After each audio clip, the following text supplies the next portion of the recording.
ஸ்ரீ தேவி பாகவதம் 91ஆம் பகுதி. மகிஷாசுரனின் ஏகாதிபத்திய வெறி. அதன்பின் மகிஷாசுரன் அசுரர்களை எல்லாம் சேர்த்து கொண்டு அசுர வேந்தனாக முடிசூட்டினான். அவனைக் கண்டு தேவர்களும் அசுரர்களும் நடுநடுங்கினர். அவன் ஏகாதிபத்திய வெறியுடன் நாட்டை ஆண்டு வந்தான். பின் அவன் தூதுவன் ஒருவனை அழைத்து தேவேந்திரனிடம் அனுப்பினான். அவன் தேவேந்திரனுக்கு கூறினான், தேவேந்திரனே, எமது அரசனான மகிஷாசுரனுக்கு அடிமையாகி விடுவாய்.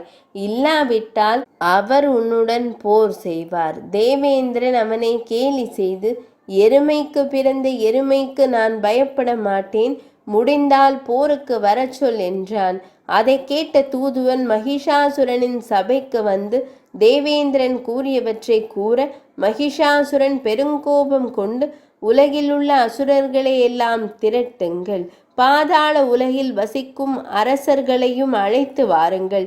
தேவேந்திரனை வென்றால் தேவருலகம் எமக்கு அடிமையாகிவிடும். பின் தேவ மகளிரை உங்கள் விருப்பத்திற்கேற்றவாறு அனுபவிக்கலாம் என்றான் மகிஷாசுரன்.